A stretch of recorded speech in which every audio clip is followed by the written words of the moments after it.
জমা হয়ে আন্দোলন করে আমরা সমস্ত ভারতবাসীকে এক জায়গায় নিয়ে আন্দোলন করার পর 100 বছর পরে আমরা সেই স্বাধীনতা সংগ্রাম করে আমরা স্বাধীনতা অর্জন করেছিলাম।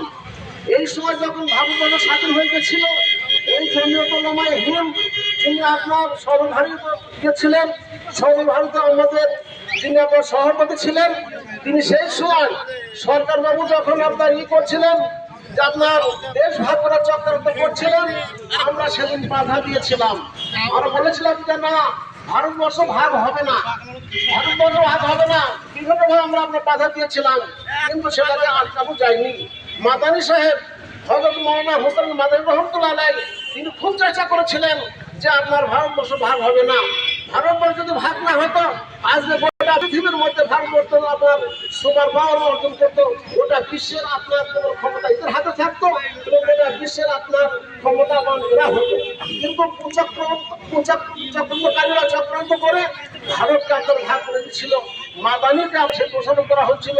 মাদানী বলেছিলেন আমরা তো চেয়েছিলাম ভারতবর্ষ ভাগ হবে না, কিন্তু ভারত ভাগ হয়ে যাওয়ার পর যখন আপনার একটা দাঙ্গা হয়েছিল হিন্দু মুসলিমে, সেটা মুসলমানরা আপনার পাকিস্তানে চলে যাচ্ছে আর পাকিস্তানে আপনার চলে আসছে এই বাংলাদেশ আপনার হিন্দুস্তান পাকিস্তান ভারতবর্ষে।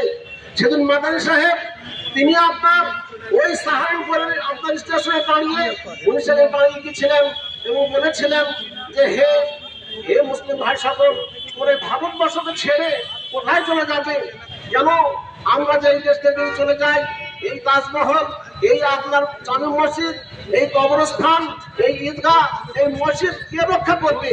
এগুলিকে রক্ষা করার জন্য আমরা টন হিসাবে আপনাদেরকে রক্তদান করেছিলাম, শহীদ হয়েছিলাম। সেই জন্য আপনারা চলে যেতে পারেন, কিন্তু আমরা এই দেশ থেকে চলে যাব না। এই কথা উনি বলেছিলেন। সেই সময়তে আপনার গোটা বিশ্ব আপনার ভারতবর্ষের মধ্যে ছিলেন এরা সেই স্থানের জন্য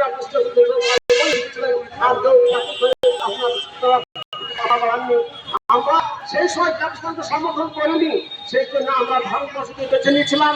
এই দেশে জন্মিয়েছি, এই দেশে মৃত্যু হবে, এখানেই কবর হবে। আমাদেরকে আপনার বলা হচ্ছে অনুপ্রবেশকারী, যে আমরা অনুপ্রবেশকারী নয়, আমাদের মোগল সাম্রাজ্য বলা হচ্ছে অনুপ্রবেশকারী। তারা এই দেশকে স্বাধীন ছিলেন, তারা কিছু বই নিয়ে যায়নি।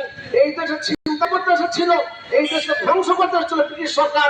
আর আমাদের দেশ তখন যারা আমাদের আধিকারিক ছিল, তারা তাদের চেয়েছিল যে স্বরাজ হোক, ওরাও বাস করুক, আমরাও বাস করি। কিন্তু জমিয়ত উলামায়ে হিন্দ সেদিন বলেছিলেন না, এখানে একমাত্র ভারতবাসী বাস করবেন, ইংরেজের বসবাস এখানে সম্ভব নয়, তাদের বাস করতে দেওয়া হবে না।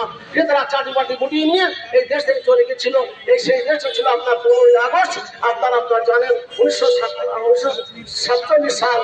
আর 1947 সালে আপনার প্রজাতন্ত্র দিবস অনুষ্ঠিত হয়েছিল। সেখানে ভারতবর্ষ কেমন ভাবে চালাতে হবে, কেমন ভাবে এর আপনার বলে দিয়ে হবে, সব কিছু আপনার সেখানে নিয়ে আসা হয়েছিল। এর ব্যাপারে আপনার এই একটা তার আইন করা হয়েছিল, ফার্স্ট আইন করা হয়েছিল, যার নাম হচ্ছে আপনার প্রজাতন্ত্র দিবসে। সেখানে ভারত আপনার বর্ণনা করা হয়েছিল। সেই গান আমরা আমাদেরকে এমন একটা হুঙ্কার ছাড়া হয়েছিল যে